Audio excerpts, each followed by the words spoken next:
Voilà. Donc, nous sommes très heureux, j'aime bien les expressions comme ça, nous sommes très heureux d'accueillir aujourd'hui le professeur Philippe Gâteau. On se connaît depuis 15 ans, 20 ans, je ne sais plus.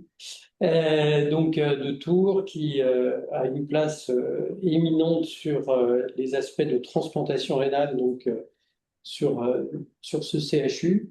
On a fait beaucoup de choses ensemble sur les immunosuppresseurs, sur les cibles, hein, tu te rappelles de d'Asvagraph ou autre. Ouais, Puis c'est vrai on s'est beaucoup posé la question des émetteurs de SGLT2 en transplantation rénale, puisqu'ils avaient été non inclus dans les études initiales, que ce soit d'ailleurs avec la DAPA ou l'AMPA, enfin bref, il y avait peu d'informations. Et toi, tu en as beaucoup, et comme on se pose assez régulièrement des questions pour la place des émetteurs de SGLT2 en transplantation rénale, je me suis dit que c'était l'occasion de te parler. Je suis désolé, les gens sont un peu loin parce que voilà, la salle de réunion a été un peu transformée. Enfin, comme de toute façon, tu les vois pas, ça capte. exactement. On t'écoute. Bon, ça marche. Vous m'entendez bien par contre? Le son, c'est bon? Parfait. Eh ben, on va commencer. Alors, euh, bah, écoute, c'est un sujet effectivement qu'on a pris en main nous, un petit peu, il y a déjà 2 ans, on va dire. Et puis, donc, je te remercie de m'inviter. Je me fais un peu le porte-parole aussi de Lucie Maigret, avec qui je travaille sur ce sujet-là, et avec qui on partage d'ailleurs pas mal de diapositives que j'avais encadrées pour sa thèse de médecine lorsqu'on a fait l'étude là, qui a été publiée cette année, donc, sur laquelle je vais revenir. Donc, je tiens à lui donner mes remerciements là-dessus. Donc, bon, mais j'ai quelques liens d'intérêt, notamment j'en ai un quand même avec AstraZeneca, parce que AstraZeneca a financé en partie la base Astre, qui a permis de faire le travail de l'étude de Grete Astre, dont je vais parler. Donc, c'est important que vous ayez ça en tête. J'ai aussi parlé pour l'empagliflozine. Je ne sais pas si ça équilibre les liens d'intérêt, mais voilà. Euh, je vais aller, le thème aujourd'hui, c'est vraiment de parler des imitants du SGLT2 dans la transplantation rénale. Il faut juste toujours revenir un petit peu quand même à la question qui est dans la maladie rénale chronique, chose que je pense que vous connaissez évidemment bien. Mais pour rappeler que dans les recommandations KDIGO, c'est notamment les deux premières là, que vous voyez, c'est du rang 1A, et que finalement, c'est des médicaments qui sont maintenant un des piliers entre guillemets, de la néphroprotection chez tous les gens qui ont un DFG qui est encore, on va dire, qu'on peut sauver à plus de 20 minutes, notamment ceux qui sont albuminuriques. Et on sait que c'est particulièrement vrai. Et finalement, quelle que soit la cause, quasiment quelle que soit la cause, parce que c'est pas totalement vrai, mais notamment donc, chez les patients diabétiques et non diabétiques, particulièrement chez les gens qui sont un peu dits métaboliques, et les frangioscléroses, et puis on exclut quand même les maladies auto-immunes, on exclut la polykystose, mais finalement ça concerne énormément de monde. Et euh, là où il reste un peu de débat, c'est pour les gens qui sont non albuminuriques, on va dire. Et donc, finalement, quand on reprend un peu les grands essais, je ne les ai pas tous repris là parce que ce n'est pas le sujet, mais quand vous avez à gauche l'étude empaquinée, à droite l'étude d'APA-CKD, donc la première avec l'empagliflozine, la seconde avec la dapagliflozine, finalement, c'est intéressant de revenir un petit peu sur les caractéristiques des patients ou les critères d'inclusion comme vous le souhaitez. Mais finalement, on retrouve un peu ce DFG à plus de 20-25 minutes, 25 minutes par minute pour d'APA-CKD de mémoire, et puis ce ratio d'albuminurie. Et et il y a des gens qui sont évidemment pas concernés par ces études. On l'a dit, il y a des gens qui ne sont pas concernés du fait de la maladie, notamment les maladies auto-immunes et les polykystiques. Et puis les transplanter pour ce qui est du sujet là, aussi les dialyser d'ailleurs, parce que c'est un autre sujet. Voilà, donc les gens qui ont les insuffisances rénales sévères, les gens qui sont transplantés ne sont pas inclus dedans. Et donc, il n'y a aucun patient inclus dans ces études. Et finalement, la question qu'on s'était posée un petit peu au début, euh, c'est est-ce qu'il faut vraiment élargir ou pas la prescription à nos patients transplantés? Alors, il y a des raisons pour lesquelles ces patients sont exclus des essais, hein. Donc, je vous en ai listé un certain nombre, mais probablement qu'il y avait une peur là, d'un risque accru d'effets secondaires, notamment parce que c'est des patients sous immunosuppresseurs et que se pose toujours aussi la question, ils sont sous immunosuppresseurs, d'autre part, certains ont des uropathies malformatives, certains ont du matériel, notamment des sondes. Et donc, comme il y a cette notion un peu avec la glycosurie, d'augmentation du risque d'infection urinaire, et ben, ces patients n'étaient pas, les industriels n'étaient pas enclins à tester ce médicament-là dans cette population-là. Il y a aussi eu il y a toute une littérature, je n'ai pas le temps de revenir là-dessus, mais sur les mécanismes d'action des émetteurs du HGLT2. Vous savez que le premier mécanisme d'action, c'est quand même de réduire l'hyperfiltration, c'est de jouer sur le rétrocontrôle tubulo-glomérulaire, et que finalement, ces greffons rénaux qui sont dénervés, finalement, il y avait une altération du rétrocontrôle tubulo-glomérulaire, et il y avait des arguments physiologiques pour dire que ça marcherait moins chez les patients transplantés. Et donc, c'est aussi une des raisons pour lesquelles les patients n'ont pas été inclus. Il y avait des questions d'hétérogénéité enfin, il y a toujours la question aussi de l'hétérogénéité de la cause de dégradation de la fonction rénale chez les patients transplantés. Vous savez que la première cause de dégradation, c'est le rejet médié par anticorps sous sa forme chronique, chronique active. Mais il y a aussi les récidives de maladie, il y a aussi évidemment les infections à répétition, etc., etc. Et cetera. Et finalement, c'est difficile d'avoir une population un peu homogène lorsqu'on monte un design d'études chez ces patients transplantés avec les imiteurs du SGLT2 et peut-être qu'en plus, la néphroprotection notamment pouvait être variable en fonction de ces causes et que finalement ça rendait compliqué de monter l'étude et d'interpréter les résultats. Et puis, il n'y avait pas de données préliminaires chez les patients transplantés. Il y avait des questions comme toujours, sur les interactions médicamenteuses qui ont été rapidement levées, hein. Et puis, évidemment, il y a aussi un aspect purement médico-économique. Enfin, c'est une population qui est moins fréquente que la population de la maladie rénale chronique définie telle que dans les Caligo, qui est évidemment beaucoup plus importante. Et donc, c'est un enjeu industriel et économique qui est moins important. Bon, tout ça fait qu'effectivement, les patients ont pas été inclus. A contrario, finalement, il y a un intérêt assez évident à les utiliser, en tout cas à les évaluer, on va dire. Et donc, le premier, c'est que je rappelle que les SGLT2, c'est effectivement un avantage en termes de néphroprotection, mais c'est Oui, aussi et puis beaucoup il y un... a Sophie, Ouais, tu vois, je il m'entends. y a Sophie Chauvet qui avait une question éventuellement. Ouais, Et bien sûr. il y a pas de données sur l'indication des inhibiteurs de SGLT2 chez des patients greffés, quelle que soit la greffe, ben, en particulier rein, mais pour indication cardiaque. Bah euh, si, ouais, on va y venir, c'est un point important. Parce que finalement, là, effectivement, ce que j'allais te dire, c'est que, en fait, là, bon, tu as, l'indication finalement néphroprotection, puis tu as beaucoup l'indication enfin, cardioprotection, quoi. Et donc, finalement, euh, et d'ailleurs, pour moi, c'est la raison principale pour laquelle il fallait essayer de les utiliser chez les patients transplantés. C'est-à-dire qu'au-delà de la question de la néphroprotection, finalement, le gros bénéfice des SGLT2, il est sur vous le savez, hein, sur l'insuffisance cardiaque, finalement, quelle que soit la FEVG. Donc FEVG altéré, évidemment, mais FEVG préservé du moment que les patients ont déjà présenté un épisode de décompensation d'inflation hydrosodée. Deuxièmement, les gens qui ont, évidemment, dès qu'ils sont albuminuriques diabétiques, donc finalement, ça couvre beaucoup. Alors, quand tu dis ça, effectivement, l'indication à utiliser les GLT2, tu l'as sûrement dans tes patients transplantés rénaux, c'est que des fois, il est prescrit par quelqu'un d'autre que nous. Il va être prescrit par le cardiologue, il va être prescrit par le diabétologue.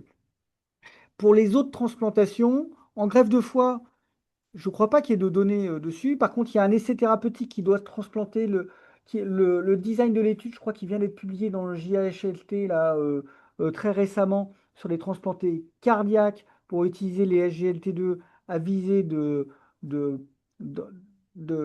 enfin, de réduire le risque d'hospitalisation et de décompensation cardiaque. Donc oui, il y a des interventions qui vont être menées dans d'autres greffes. Je n'ai pas vu en greffe pulmonaire, surtout en transplantation cardiaque finalement et en transplantation rénale, ce qui correspond finalement au champ d'utilisation de la molécule, hein, et des disciplines qui l'utilisent. Je ne sais pas si j'ai répondu à ta question. oui, C'est oui. ça?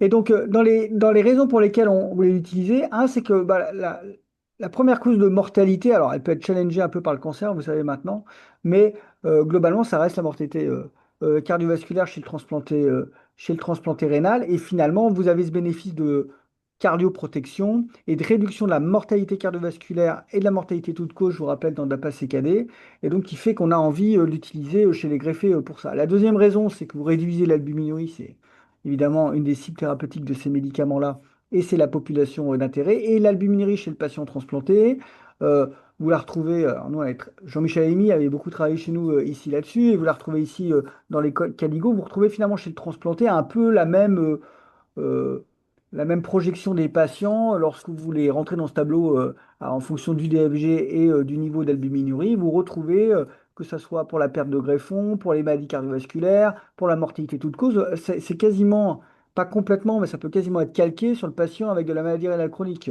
Et donc l'albuminurie pourrait être une cible un peu, évidemment, comme chez le patient à MRC. Donc, deuxième raison pour laquelle on a envie d'utiliser. Je crois qu'il y a toujours un enjeu de santé publique. Si ça marche pour réduire ou pour prolonger la durée du greffon, notamment probablement hein, sur des récidives d'IgA, sur des gens qui font des lésions chroniques avec entre guillemets, de la réduction néphronique, bah, finalement, vous savez que c'est devenu la troisième, quatrième cause d'insuffisance rénale chronique, et donc finalement, c'est un enjeu épidémiologique. Alors, quand on vient rentrer dans le vif du sujet un peu des SGLT2 chez les greffés rénaux, les premières, vous pouvez reprendre ce papier finalement qui avait compilé un peu les premières utilisations empirique, hein, des imiteurs du SGLT2, et vous voyez avec des petites séries, hein, 10 cas, 22 cas ici, la plupart du temps c'est pas contrôlé, hein, et c'était pour regarder sûrement un petit peu plus la safety que l'efficacité. Et dans ces petites séries monocentriques, vous avez finalement quelques-uns qui ont rapporté les baisses de DFG, mais qui étaient attendus, hein. Vous savez qu'il y a un dip suite à l'utilisation du Forxiga, mais donc il y a une petite alerte peut-être là-dessus. Quelques-uns qui rapporté quand même des infections urinaires. Bon, voilà, donc il n'y avait pas de quoi en conclure grand-chose, mais finalement, il n'y avait pas non plus de choses très sérieuses. Et puis, il y avait par exemple cette enquête qui demandait aux gens, mais est-ce que vous les utilisez? Parce que tout à l'heure, euh, Eric, tu disais, est-ce que finalement on doit les utiliser ou pas? Bah, qu'est-ce qui se passe en pratique? On voit que ça, c'est une enquête menée par le réseau européen Descartes. Et vous voyez quand même qu'il y avait, c'était entre, je crois que c'était en 2023, mais je suis plus complètement sûr de ça. Et vous voyez, il y a quand même 121 centres qui avaient répondu sur les 241 qui avaient été sollicités. Et vous voyez que les gens, ils l'utilisent, d'accord? Ils utilisent, dans les antidiabétiques que vous pouvez utiliser, bah, vous voyez, les P4, metformine, mais il y avait aussi les SGLT2 qui commençaient à être utilisés. Donc finalement, ça a commencé à être utilisé chez un quart des patients diabétiques dans ce recueil.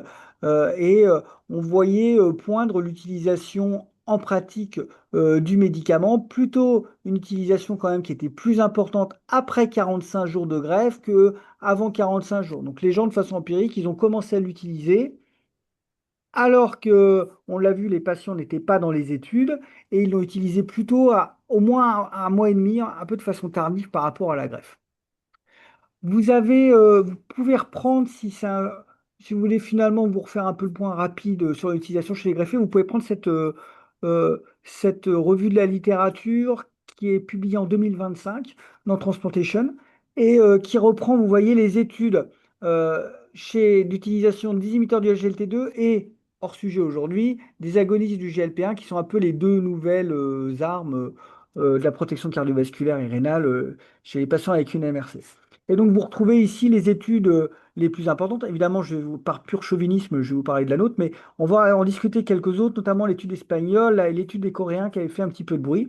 Vous voyez d'emblée que euh, euh, la fonction rénale est variable entre les études, hein. Vous pouvez aller, nous, on a la plus basse, 44 minutes, 45 minutes à l'inclusion, jusqu'à des valeurs plutôt de gens qui ont des fonctions rénales normales. Donc ça, c'est important à souligner.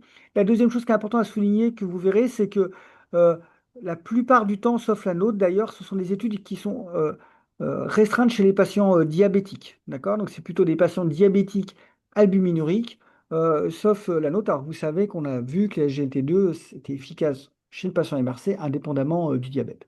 Alors quand on reprend nous ce qu'on avait trouvé, en fait nous c'était une étude observationnelle qu'on avait menée dans notre réseau qu'on appelle le réseau SPICER, qui est un réseau de différents centres de transplantation que vous retrouvez ici et sur notre base de données qui est la base Astre.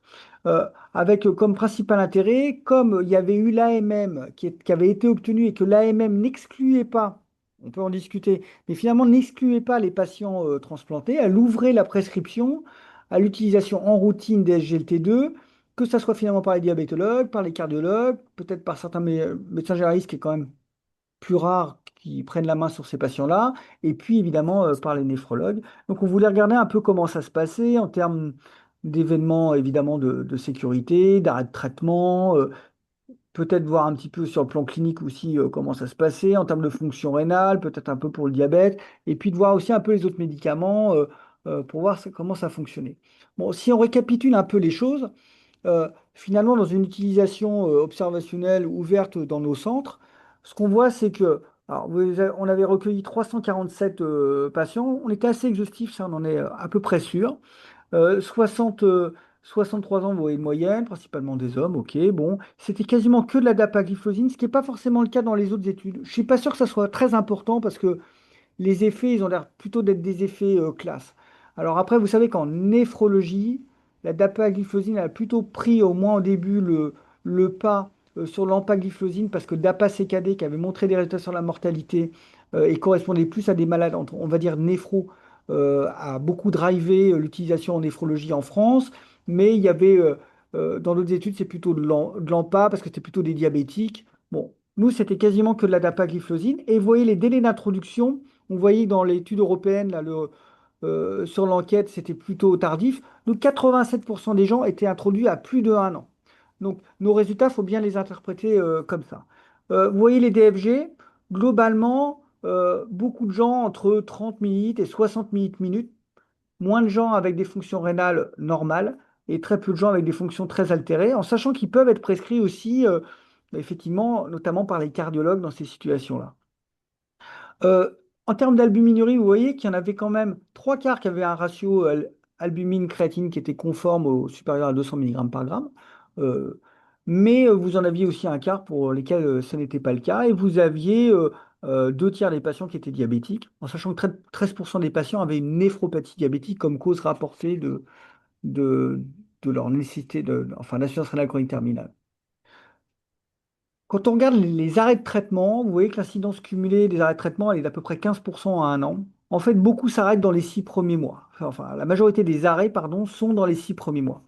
Et quand on regarde les causes d'arrêt, ce qui n'est pas très facile finalement, de façon quand même rétrospective, vous le savez, pour ces choses-là, pour analyser un peu les causes d'arrêt de traitement, on retrouvait quand même cause déclarée ou retrouvée dans le dossier de l'insuffisance rénale aiguë ou de la dysfonction chronique, sachant qu'on a des fois eu du mal à distinguer des gens qui s'altéraient avant et qui avaient eu le traitement ou pas, mais il y avait aussi quand même des dégradations rénales vraies. Il y avait un peu d'infection, mais finalement pas tant que ça. Des symptômes digestifs, plutôt plus que ce qui était rapporté, notamment à type de diarrhée.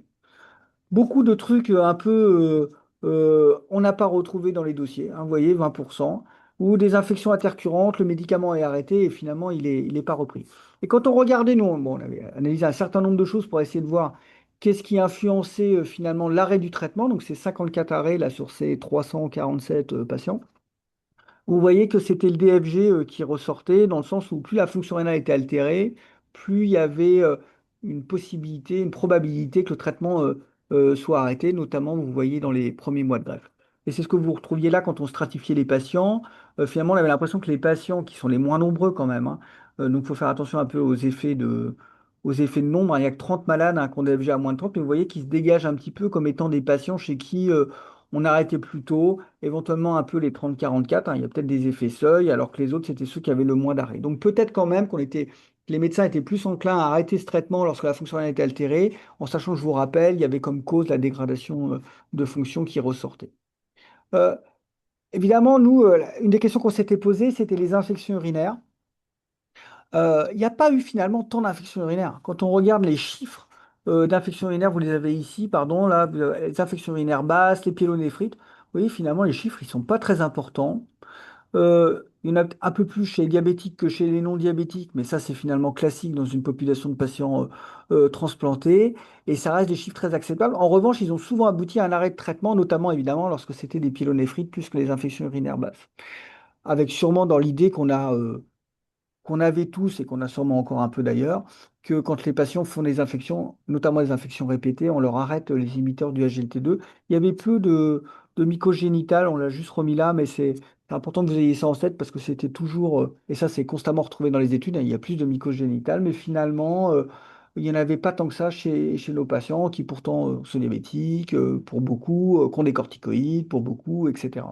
Donc ça, c'était quand même intéressant. Une nouvelle fois, vous retrouvez quand même les symptômes digestifs qui étaient un peu en avant. Donc ça, c'est des points qui sont importants qu'il faut connaître. Quand on regardait juste un peu les effets en termes d'efficacité, c'est quand même ce qu'on attend, hein. Vous voyez qu'on baissait la pression artérielle. On baissait la pression artérielle, euh, la protéinurie, pardon, ici.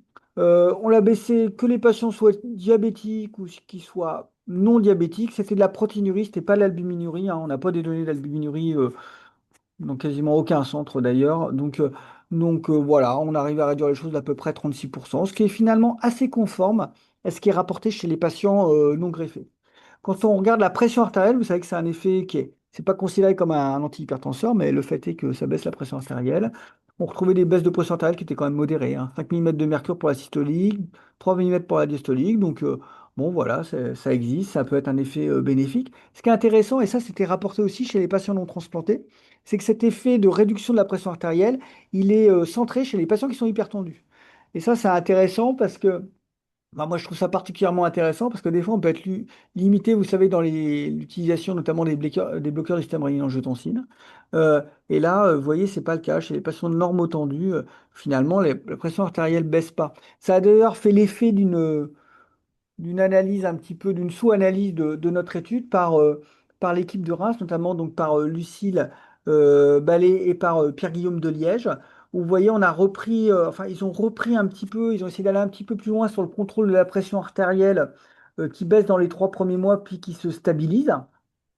Et ils ont essayé de voir s'il y avait des modifications de traitement en termes de nombre de molécules utilisées, en termes de charge, on va dire, en prenant en compte les doses. Et finalement, ce n'est pas le cas. C'est-à-dire que cette baisse de pression artérielle, elle est bien, elle est pas liée notamment à des variations des autres traitements antihypertenseurs. Donc ça, c'est intéressant d'avoir ça. Bon, ça, c'est une sous-analyse de ces patients-là, mais c'est vraiment des données qui sont intéressantes. Ça semble être un effet propre des imiteurs du SGLT2. Euh, Quand on revient un petit peu à l'analyse, on a dit que j'irais voir un petit peu deux autres études. Voilà, donc je vais vous les montrer. Elles sont ici. La première, c'est une étude qui a été publiée avant la nôtre, qui est les deux d'ailleurs.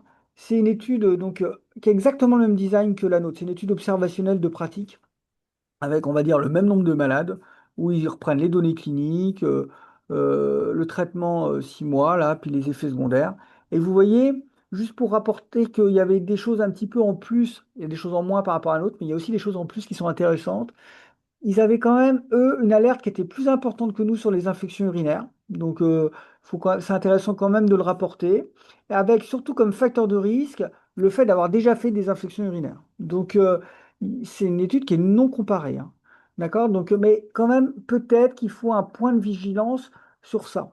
C'est important à ce moment-là de vous expliquer quand même que dans notre réseau de transplantation, là, dans le réseau Spicer, on avait discuté quand même quand on a eu la MM, qu'on a décidé qu'on allait faire un registre de cette prescription dans le groupe, on avait discuté un peu des patients qu'on allait mettre et éventuellement aussi ne pas mettre. Et en fait, c'était dégagé un consensus et une discussion sur le fait que des gens qui avaient fait des infections à répétition, on n'allait probablement pas les traiter par les inhibiteurs de la GLT2. Donc on n'a pas retrouvé ça, mais parce que nous, ces patients-là, en fait, on les a pas mis. Ça, c'est important d'avoir ça en tête. On avait d'ailleurs aussi pas mis des gens qui avaient des briqueurs, pas mis des gens qui avaient des sons de Gigi. Donc ça, c'est important de garder ça en tête dans l'interprétation des résultats de notre groupe. Et vous voyez, pour ceux qui n'avaient pas fait ce choix-là, bah quand même, ça ressort. Et il y avait aussi le sexe féminin qui ressortait. Bon, après, il y avait d'autres choses. Vous savez que ça baisse l'acide urique, euh, ça corrige la magnésémie. Il y a un petit peu d'hémoconcentration avec ces molécules-là. Donc, il y a une remontation, ça monte un peu l'hémoglobine. Ça baisse aussi un peu le poids, notamment chez les patients diabétiques. La deuxième étude qui avait eu lieu aussi, c'était un essai qui était coréen. Alors, c'était un essai centré sur le diabète du patient greffé, qu'il ce soit d'ailleurs un diabète pré-transplantation ou un diabète post-transplantation. C'était une étude qui était assez large, hein, et ils avaient utilisé cette étude parce que la GT2 était arrivée au cours du développement, enfin, déroulement de l'étude. Et donc, ils avaient intégré les gens qui avaient reçu des imiteurs du SGLT2, vous voyez, 226 versus 1857 qu'on n'avait pas eu. Et ils avaient des résultats lorsqu'ils comparaient ces patients-là et aussi des résultats lorsqu'ils comparaient les gens qui avaient été appareillés avec un rapport 1 pour 3, vous voyez, ce qui permettait d'avoir une cohorte de patients non utilisateurs du SGLT2 qui était plus ressemblante pour essayer notamment de les matcher, notamment sur les aspects de risque cardiovasculaire, poids, délai de transplantation, hypertension artérielle, etc. Et quand ils retrouvaient, donc ici, le primary outcome, c'était la mortalité toute cause, la perte de greffon ou le doublement de la créatinine. Vous voyez, ils utilisaient Finalement, ils arrivaient à montrer que l'unitaire de SGLT2, c'était plutôt favorable, finalement, même après ajustement sur de nombreux paramètres. Et il y a aussi toute une partie du papier sur le DIP, hein, vous savez, cette baisse de créatinine qui avait été rapportée notamment dans les petites observations initiales. Vous la retrouvez ici, juste pour vous dire qu'elle est attendue, hein. Vous avez un certain nombre de patients qui baissent ici leur DFG, vous voyez, qui remontent, je pense que vous voyez ma souris, et puis qui récupèrent leur fonction souvent antérieure. Et ces gens-là, vous les retrouvez ici, ils baissent et puis après ils stabilisent. Donc finalement, ça c'était plutôt rassurant. Et cette étude a été intéressante parce que quand on regardait le endpoint composite ici, bah, vous voyez, c'était plutôt bénéfique pour les patients qui avaient du SGLT2, ici en bleu turquoise. La mortalité toute cause n'était pas différente. Vous aviez ici peut-être des résultats intéressants sur la fonction rénale qui semblent significatifs ou sur le doublement de la créatinine. Donc, ça mettait en avant quand même que, aussi sur le plan de la protection rénale, ça pourrait avoir un intérêt au-delà de la question du risque cardiovasculaire. Hein, donc on remettait ici un petit peu les comparaisons, juste que vous les ayez, en les comparant à DAPA-CKD, qui était un peu, nous finalement, l'étude pour laquelle ça ressemblait plus notre population. Hein. Ils sont pas tous diabétiques chez nous, ils étaient chez les autres. Ici, plutôt de l'empagliflozine dans les études. Ici, nous, c'était de la dapagliflozine, mais encore une fois, je pense que c'est plutôt un effet classe. Euh, Ici, les DFG n'étaient pas les mêmes, et ça, c'est toujours important à prendre en compte. Nous, ils étaient assez proches de d'APA-CKD. Et puis, vous voyez, les utilisations d'IEC-ARA2 étaient assez larges dans notre cohorte, 71%, un peu moins important chez les Espagnols et encore moins important chez les patients coréens, en sachant que je vous rappelle qu'il n'y a pas d'essais thérapeutiques non plus qui ont montré le bénéfice des IEC en transplantation. Et quand on regardait les données de sécurité et d'efficacité, bon, bah, je vous ai remis ici un peu les arrêts de traitement, finalement, un peu plus chez nous en cumulé. Les infections urinaires, on en avait moins, mais je vous ai dit qu'on avait une population sélectionnée. Les mycogénitales, ça reste très faible, quelles que soient les études. Les épisodes d'insuffisance rénale aiguë sont finalement assez faibles. Nous, on a rapporté plus d'intolérance digestive que les Espagnols. Bon. Et puis les pressions artérielles, c'était pareil. Et l'évolution de la protéinurie, c'était pareil, quel que soit finalement dans les deux cohortes. Donc ça a l'air de se consolider. Euh, C'est intéressant parce que ces études-là, encore une fois, elles ont une faiblesse quand même, qu'elles ne sont pas comparatives. Et donc, vous avez dans cette revue de la littérature de lead les différents recensements des études comparatives. Vous pouvez retenir qu'il n'y a pas plus d'infections urinaires sous IHLTE dans 6 études sur 7 et il y en a même moins dans une. Donc, finalement, le risque d'infection urinaire, peut-être, sauf si on met de côté les gens qui en ont déjà fait beaucoup, les gens qui ont du matériel et en faisant attention peut-être aux femmes, finalement, il n'y en a pas plus. Les mycoses, vous voyez, sur risque et dans la moitié des études, mais ça restera. Pas plus d'acidocétose, pas plus d'amputation de fracture, pas plus d'insuffisance rénale aiguë. Et on sait maintenant qu'il y a d'ailleurs plutôt un effet protecteur des insuffisances rénales aiguës dans la MRC. Donc ça, c'est intéressant de garder ça. Les événements graves, on va dire, ils n'ont pas été observés, sachant que je vous rappelle que les amputations, je crois que c'était avec la canagliflozine et que ça n'avait pas été retrouvé. Voilà. Il est possible que les gens avec les artérites oblitérantes des membres inférieurs les plus évoluées n'aient pas été mis sous SGLT2. Excusez-moi. Évidemment, juste un petit mot du diabète, bah, ça améliore l'HbA1c. Hein, vous voyez ici, ça c'est plutôt pas mal, sachant qu'évidemment cet effet il est restreint chez les gens qui sont diabétiques. Vous avez aussi les autres effets qui sont confirmés, la correction de la magnésémie, ok, la baisse de l'uricémie chez les patients. Tout ça, c'est des études chez les patients diabétiques de type 2, donc ça retrouve ça.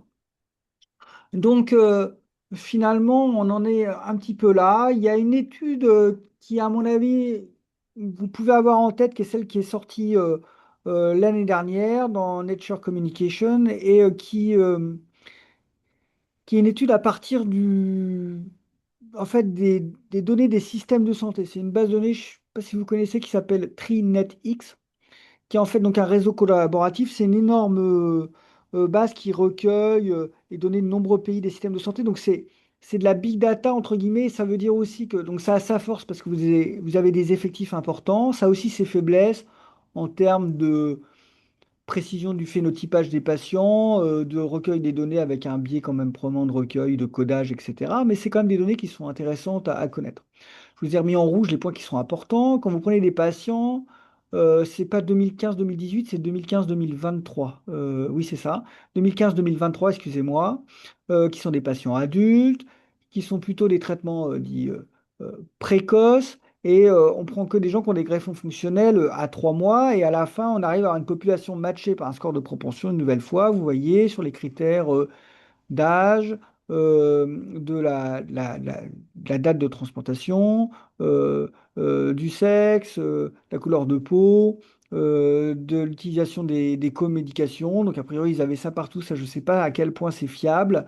Et puis, de la fonction rénale et des comorbidités, notamment des comorbidités qui sont toujours les comorbidités sévères, évidemment, dans ces études à partir du codage. Mais il y a quand même des choses intéressantes. En haut à gauche, que vous avez ici, c'est que vous avez donc la toute cause de mortalité, vous voyez, c'est en faveur des imiteurs du SGLT2 avec quand même un hasard ratio qui est important, enfin qui est, qui est très pertinent, d'accord? 0,32 avec un intervalle de confiance entre 0,22 et 0,45. Vous avez dans les secondary outcomes les MACE, donc les événements cardiovasculaires graves. Vous voyez, vous passez quand même de 4,4% les gens sous SGLT2 à 13,9% pour ceux qui n'en ont pas.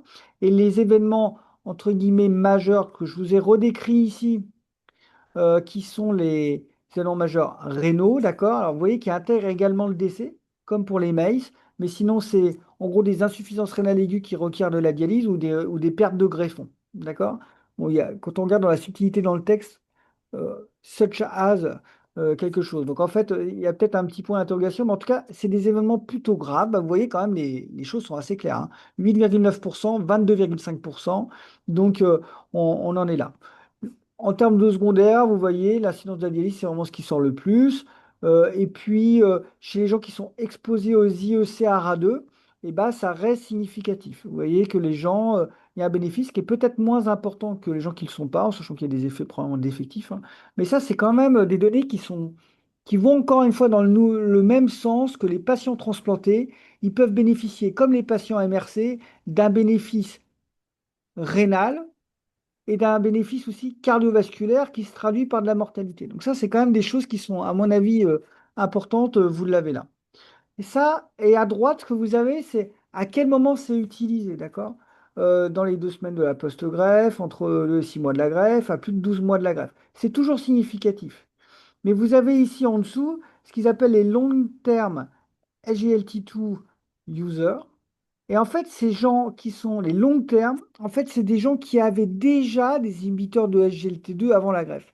Et ça, c'est des données intéressantes parce que vous voyez que ces gens qui sont entre guillemets imprégnés d'inhibiteurs du SGLT2 avant leur transplantation, eh ben, ils ont peut-être l'effet le plus important sur la mortalité, notamment et sur les MACE, ce qui n'est pas le cas des autres, en sachant qu'il y a peut-être des problèmes des reculs. Et donc, nous, on va avoir une population plus le temps va passer, on va greffer des gens qui ont probablement eu des imiteurs du SGLT2 dans leur parcours de maladie rénale chronique. Vous savez qu'il y a des études qui commencent à être en cours chez le patient dialysé. Bon, on n'a pas les résultats et je pense qu'il y a une très grande hétérogénéité dans les centres de dialyse, etc. Mais en tout cas, peut-être qu'à un moment, ça sera utilisé chez le dialysé, je ne sais pas. Bah, peut-être que entre guillemets, cette utilisation pré-transplantation, elle va se traduire par une amélioration du bénéfice cardiovasculaire de nos patients une fois qu'ils seront greffés. Donc ça, c'est quand même des données qui sont intéressantes. On verra si elles se confirment ou pas. Alors juste pour dire, hein, pour balancer quand même un petit peu, bah, c'est pas toujours retrouvé. Vous avez ici une étude israélienne qui a été publiée cette année, qui finalement ne retrouvait pas la plus faible incidence d'un critère composite de pronostic rénal. En tout cas, ça ne montrait pas de différence significative sur des patients une nouvelle fois qui étaient appareillés avec un score de propension, hein. Vous voyez ici, finalement, pas de bénéfice du tout dans cette population-là. Donc, c'est pas toujours retrouvé, semble-t-il. Mais c'est vrai qu'on a quand même beaucoup d'études qui sont cohérentes. Je voudrais juste je pense qu'on a quand même, et on reviendra à la conclusion, évidemment, on n'a pas d'essai thérapeutique, on n'a pas le plus haut niveau de preuve, mais on a l'impression qu'on a un faisceau concordant d'analyses qui vont toutes dans le même sens: amélioration de la pression artérielle, réduction de la protéinurie, diminution, semble-t-il, quand même des événements cardiovasculaires sévères. Reste la question, et donc peut-être de la mortalité. Et je pense que déjà, pour moi, à mon avis, à titre personnel, je pense que ça justifie l'utilisation de ces médicaments dans notre cohorte de patients transplantés avec quand même une safety qui paraît quand même raisonnable. Il reste la question de la dégradation de la fonction rénale. Je suis désolé pour la qualité de la photo que j'ai prise à l'Azote. Mais pour moi, ça, c'est pas quelque chose de tranché. C'est qu'est-ce qui se passe en termes de fonction rénale? Est-ce que vraiment on ralentit la progression de l'insuffisance rénale? Vous voyez ici une étude donc, de Barcelone. Le suivi était de 1 an. J'avais dû noter ça un peu vite. 207 patients sous SGLT2 qui ont essayé l'appareil à des patients contrôle. Et finalement, ils disent qu'ils trouvent de la différence qui est c'est plutôt mieux chez les patients SGLT2. Mais vous voyez, les DVG sont à 70 minutes. C'est des gens qui dégradent pas en fait. Donc en fait, on n'a pas, et c'est à mon avis une grande réserve, d'études de patients qui dégradent leur fonction rénale, où on va randomiser des gens qui sont mis sous SGLT2 ou pas SGLT2, et on n'a aucune notion vraiment de la pathologie sous-jacente. Donc pour moi, à mon avis, vous ne pouvez pas retenir, pas de conclusion vraiment claire là-dessus. Il y a cette étude qui est une étude, je crois, brésilienne, c'est ça, dans un contexte de dysfonction chronique du greffon. Finalement, dans la population, elle n'est pas encore publiée, mais en fait, les gens ils dégradent pas non plus vraiment en fait dans cette population. Donc finalement, on va avoir à mon avis du mal à répondre à la question qu'on aimerait. Enfin, ils vont du mal à avoir à apporter les réponses à mon avis qui nous intéressent. Donc en conclusion, euh, c'est des études observationnelles, non comparatives, puis quand même des études comparatives, et elles sont toutes en faveur de l'utilisation du HGTLU chez les patients transplantés rénaux, sauf une. Euh, il y a des données qui sont plus robustes euh, pourquoi j'ai mis pour les patients diabétiques? Je voulais dire pour les patients, excusez-moi, albuminuriques, donc je corrigerai. En plus, je suis filmé, Eric, donc là, je dis une bêtise. Plus robuste pour les patients probablement albuminuriques, mais en fait, on peut l'utiliser chez les patients diabétiques, chez les patients non diabétiques. On n'a pas trouvé d'effet de ça. Il y a des données plus robustes concernant les MACE, à mon avis, que les données vraiment de dégradation de la fonction rénale. Mais encore une fois, il n'y a pas d'essai clinique et je ne suis pas sûr qu'il y en aura facilement sur les risque cardiovasculaire parce que finalement, des gens qui sont à risque cardiovasculaire élevé comme les nôtres, alors notamment quand ils vont avoir fait des événements, c'est-à-dire qu'ils vont avoir une indication cardiaque, et ben, on aura du mal à justifier le placebo chez quelqu'un qui a déjà fait des épisodes d'insuffisance cardiaque ou qui a une FEVG altérée. Donc ça ne va pas être facile de mener ces études-là. Il y a des données en faveur de néphroprotection chez le patient transplanté avec tout de même des questions un peu spécifiques, je vous l'avais dit, des spécificités sont à cause de dégradation, à quel stade d'insuffisance rénale faudrait le mettre, est-ce que ça se restreint aux patients albuminiques ou pas, à quel délai de la greffe, point d'interrogation. Donc voilà, c'était ça un petit peu les choses que je vous avais mis, notamment pour ouvrir un peu les questions. On a un projet, nous, un peu d'extension, pour lequel on est en cours de demande de financement, mais d'aller effectivement faire aussi une étude comparative, en sachant que maintenant, on a sûrement entre plus de 1000 patients transplantés. Donc, il faut évidemment, pour mener une étude de qualité, notamment adjudiquer toutes les données cardiovasculaires. Ça, c'est extrêmement important, que ce soit pour la qualité de l'appariement des groupes et puis évidemment pour les données de résultats d'efficacité. Donc, c'est un travail qui commence. euh, Centré sur les MACE, mais aussi sur la dégradation de fonction et aussi sur les patients qui dégradent avant pour essayer d'apporter des données un peu originales en les confrontant aux biopsies. Voilà, je vous remercie. Merci beaucoup. C'est des questions que on se pose. Moi, j'ai plein de questions, mais est-ce que vous avez des questions? Tout ça, les jeunes, les jeunes. Non, ils osent pas, ils sont timides, tu les intimides. Ah, ben, pardon, je t'avais pas vu, mais toi, t'es pas le plus jeune. Vas-y, vas-y. Non, moi j'ai une question sur l'effet anti-inflammatoire des émetteurs de SGLT2. Est-ce que tu crois qu'en greffe, enfin, je ne sais pas si on peut dire que ça aurait un intérêt ou que ça pourrait modifier un peu la trajectoire de certains événements immunologiques sans aller trop loin non plus, mais je ne sais pas s'il y a des données là-dessus. Alors, pour moi, il y a des données d'ordre plutôt expérimental. Il y a des données dans l'inflammation, on va dire secondaire à des mécanismes ischémiques, par exemple.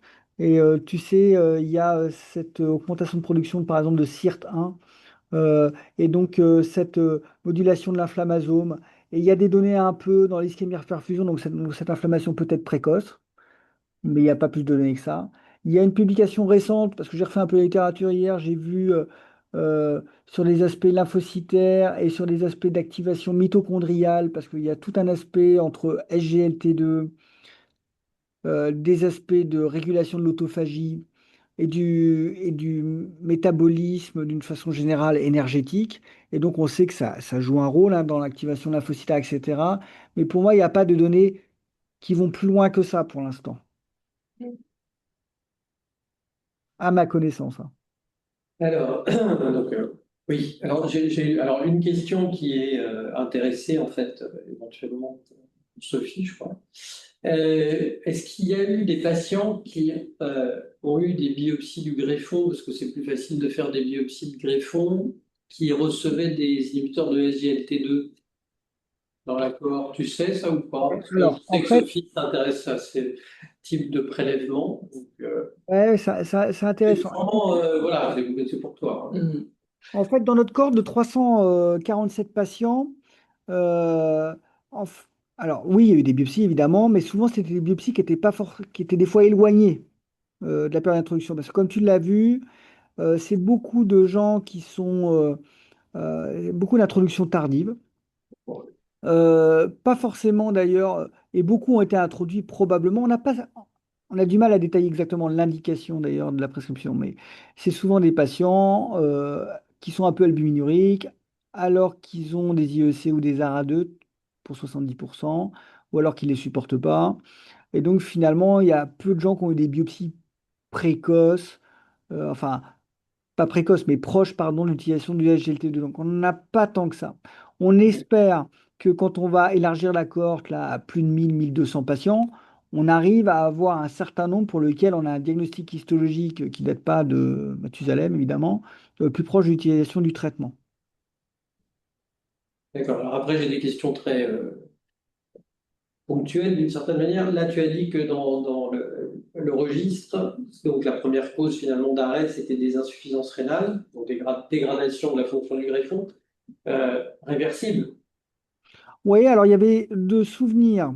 Il y avait deux pertes de greffons. Alors en fait, qui étaient dont un, le patient était quasiment, le truc a été introduit quasiment avant la dialyse en fait. Donc bon voilà, et en fait c'était ça les tableaux. On n'a pas eu l'impression, on avait repris évidemment ces cas avec chaque médecin, tu vois, pour être sûr. Personne n'avait attribué de perte de fonction de greffon évidemment liée à l'inhibiteur du SGLT2, d'accord, une dégradation importante. Après, on avait essayé de regarder d'ailleurs, on s'était dit que probablement il y aurait un effet d'apprentissage. Tu vois que peut-être que les premiers patients inclus, finalement, il y avait plus d'arrêts pour tu vois, des altérations un peu de la fonction rénale suite à l'introduction, et puis que les gens s'habituant au traitement et tout ça, etc., finalement, on l'aurait peut-être moins arrêté dans le temps. C'était pas le cas. C'était pas le cas. On n'avait pas observé ça. Donc, il y a quand même des gens qui altèrent leur fonction rénale de façon suffisamment significative pour que le médecin considère qu'il faut l'arrêter, quoi, Et pas le reprendre. et pas le reprendre. En sachant que les reprises de traitement, on n'avait pas un recul hyper important, tu vois, dans cette étude, parce qu'on s'était beaucoup focalisé sur les 6 premiers mois, même si on a été plus loin pour les patients qui l'avaient depuis plus longtemps. C'est quelque chose qu'on étudiera mieux sûrement là, dans la deuxième fois. Mais globalement, je pense qu'une fois que les gens ils l'avaient arrêté, ils avaient tendance à pas le reprendre. Là où il y avait peut-être plus de marge, à mon avis, de le reprendre, c'est un peu les gens, tu sais, qui ont des épisodes aigus qui des fois n'ont rien à voir d'ailleurs. Plumopathie, je sais pas quoi. Le truc a été arrêté et finalement il n'était pas repris derrière. Mais comme on peut le voir avec d'autres médicaments, notamment les Euh, IEC. ouais. Alors, là aussi, c'est très, très spécifique, mais parce que c'est des questions que je me pose pour mes patients, puis après, je reviendrai sur un truc plus général. Que ça soit d'ailleurs des patients non transplantés, mais c'est encore peut-être plus vrai pour les patients transplantés, parce qu'on connaît justement les phénomènes de polyglobulie après greffe. Donc, j'ai vu qu'il y avait dans l'étude espagnole, je crois, un peu plus de polyglobulie. Là, vous n'avez pas été embêté par des... Parce que parfois, ça monte quand même relativement haut. Donc, ça vous a pas marqué, quoi. Non, Faut ça ne nous a pas plutôt... marqué. Et Lucie, qui s'est quand même, Lucie et Lucille d'ailleurs, parce qu'elles avaient partagé le travail, qui avaient vraiment recensé alors les causes d'arrêt quand même, hein. Donc tu vois, Eric, c'est les choses les plus graves, on va dire. Mais n'avait pas noté particulièrement ça. Et moi, c'est quelque chose que j'avais regardé dans ma pratique, on va dire ici, ça m'a pas marqué. Ça m'a pas marqué.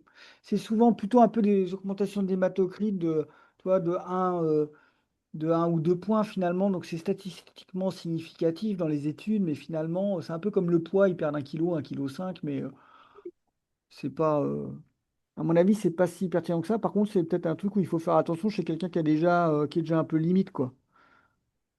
Et puis, enfin, la dernière question en ce qui me concerne, j'en avais d'autres, mais bon, ça, c'est pas le problème. Comme tu disais, c'est toujours un tout petit peu compliqué chez le patient transplanté. Alors, je fais le lien avec tout ce qui était ARA2, IEC, etc. Il y avait une étude il y a longtemps qu'on avait fait avec Christophe et Franck Martinez d'ailleurs, qui s'appelait Secret avec le camp des Artans. Et puis finalement, elle ne s'était pas faite pour différentes raisons. En tout cas, elle n'avait pas été jusqu'au bout. Et on avait décidé de mettre deux principes à 2 mois post-greffe.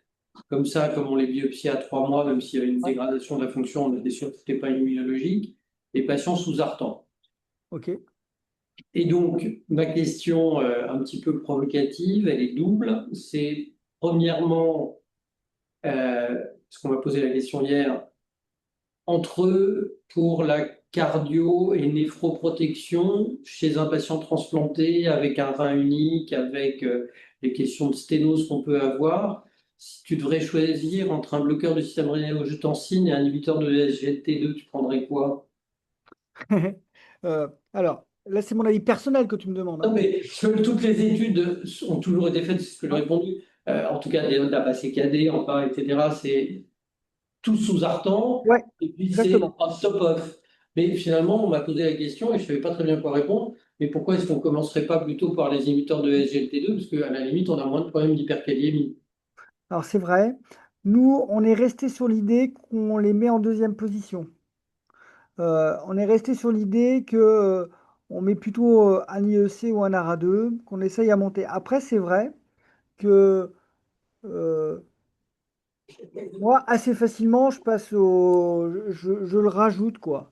Assez facilement, je le rajoute. Et si l'IEC, tu vois, ça accompagne une dégradation de fonction qui me paraît un peu trop importante et tout ça, bah, je rejoue pas et je mets le SGLT2 en. Mais je le mets quand même toujours moi en deuxième position. Et c'est discutable de faire ça parce que, comme en fait, il n'y a pas d'essai thérapeutique à montrer chez le patient transplanté.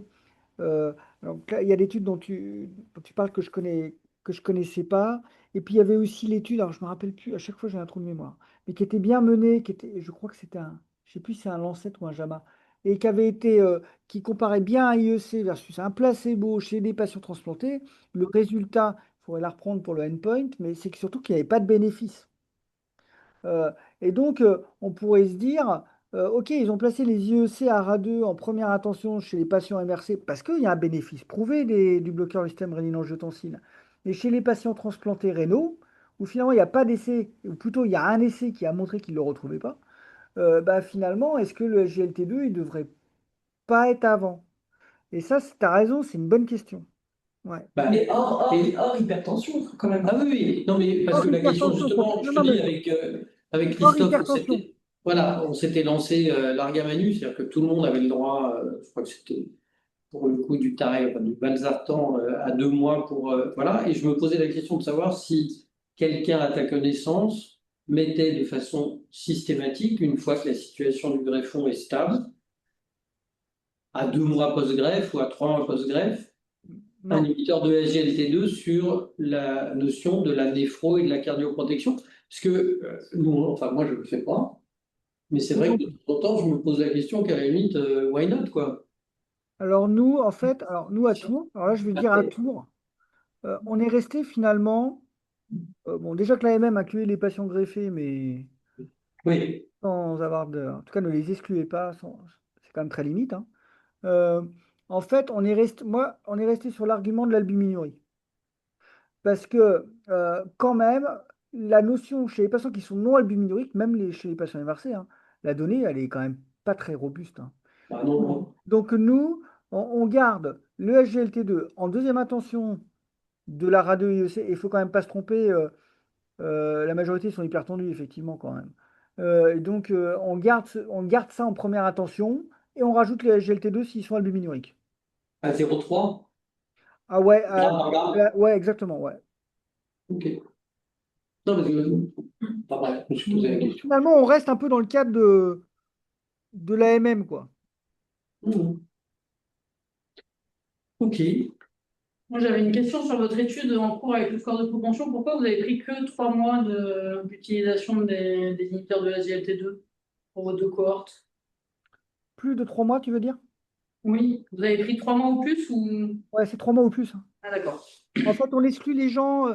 En fait, tu as vu, il y a beaucoup d'arrêts précoces. Enfin, les arrêts sont souvent Ouais. quand même au début. Donc, comme ça, on exclut quand même les patients qui finalement le tolèrent pas. Et deux, on pense qu'il faut quand même. Alors, en fait, l'effet des SGLT2, quand même, pour rappel, euh, il est très rapide dans les études de cardioprotection. En tout cas, c'est ce que disent tout le temps les cardiologues, hein. Les courbes se séparent très vite. Bon. Donc, on n'a pas fait 6 mois, par exemple. On a décidé de prendre 3 mois. Mais on exclut quand même les patients qui en ont genre 3 semaines et puis que c'est arrêté, quoi. Et pour les effets indésirables, j'allais dire, c'est comme pour digestif, c'est comme pour Cellcept et le Mifortic. De temps en temps, quand tu les switches à l'empagliflozine, si tu as commencé par la DAPA, mais ils ont brutalement plus mal au ventre. Ah, d'accord, ok. Je pense que c'est du pipeau, mais c'est pas un problème. Ah ouais, non, mais en fait, je n'avais pas pensé ça. Donc, bah, ok, d'accord. Toi, tu as observé ça? Ouais, ouais. Ah, ok, d'accord, bah, c'est intéressant ça. Mais c'est purement, voilà, Ouais, ouais, mais écoute, si ça marche. exactement. Non, Est-ce bah, que tu vois, vous je avez n'avais pas d'autres pensé à ça, questions? mais d'accord, Non, c'est. mais pas simplement chez le François, mais Non, mais c'est une bonne idée. avec beaucoup d'assurance, tu leur dis, je vais vous en donner un qui ne fait pas mal au ventre. Écoute, j'essayerai. Bon, bah écoute, merci beaucoup. Il n'y a pas d'autres questions? Eh ben, bonne douceur, Tourangelle. Merci à vous, merci à vous. Écoutez, prenez soin de vous pour cette année. Voilà. Merci. Au